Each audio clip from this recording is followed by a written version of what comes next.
Bonjour les élèves. Aujourd'hui, nous allons résoudre des problèmes avec des pourcentages, encore une fois. Par contre, nous allons faire un rabais et une taxe. Fait qu'on va faire les deux.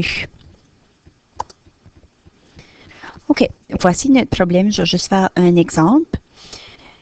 Aujourd'hui, le linge au magasin préféré de Madame Karine a un rabais de 40% sur toutes les robes. Madame Karine s'achète une robe au prix régulier de 99,95 $. Puisqu'elle achète cette robe lors d'un voyage en Ontario, elle doit payer 13% de taxes. Fait combien Madame Karine va-t-elle payer pour sa robe? OK. Fait la première chose, c'est de calculer le rabais. Ça fait 40% de rabais, ce qu'on regarde notre problème, qui est 40 centièmes. 40 centièmes. 40% essentiellement, c'est 40 $ à chaque 100 $. Si vous regardez le prix de la robe qui est 99,95 $, c'est très proche de 100 $.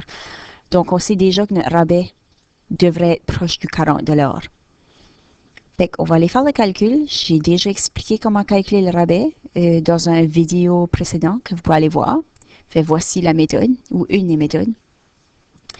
99,95 $, je multiplie par 40 centièmes ou 40 cents à chaque dollar. Fait que c'est pour ça que je multiplie par 40 centièmes. Et voici mon rabais. 39,98 $. Fait que maintenant, je vais aller calculer ce qu'on appelle le prix de solde, le prix après le rabais. Fait que je prends mon prix du début de 99 $ et je soustrais le rabais. Fait que la robe, là, je vais juste payer 59,97 $. Fait que ça, c'est le prix après le rabais. Il me reste à faire la taxe. Ça fait que je prends mon 59 $. Avant de faire la taxe, juste pour vous montrer, je suis dans différentes provinces.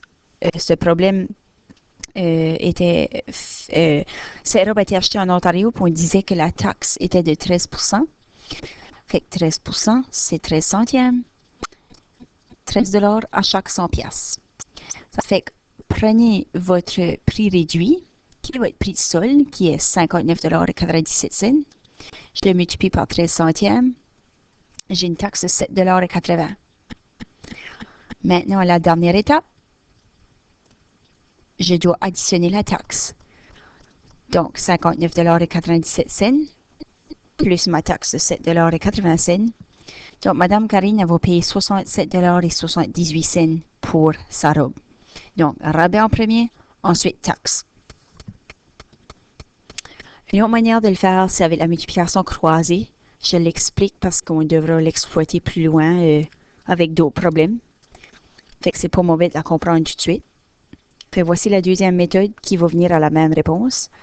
Encore une fois, 40% était le rabais. Donc, 40%, c'est 40 centièmes. Le tout, ma robe est 99 $, je le mets en face du 100. Je le multiplie en croisée, 40 fois 99,95 $. Je divise par 100.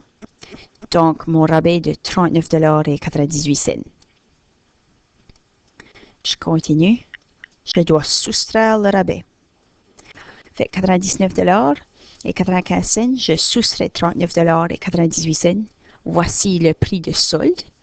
Okay. Le prix après rabais est de 59,97 $. Maintenant, il me suffit de calculer la taxe. C'était une taxe de 13%. Donc, 13 centièmes, c'est quel montant sur 59,97 $? 13 fois 59,97 divisé par 100. Fait que ça me donne une taxe de 7,80 $. Fait que finalement, j'additionne ma taxe à mon prix de solde. Donc, 59,97 plus ma taxe de 7,80 $ qui me donne 67,78 $. Vous pouvez choisir la méthode que vous préférez. Ça ne dérange pas dans ce cas-ci. C'est important de, s'il vous plaît, encercler votre réponse finale à la fin. Fait que je fais seulement un exemple parce que j'avais déjà montré le rabais, j'avais déjà montré la taxe. Là, je viens de faire un problème avec taxe et rabais. Si que le rabais ou la taxe vous donne un petit peu de difficulté, allez voir les vidéos précédentes que j'avais faites. Merci et bonne journée.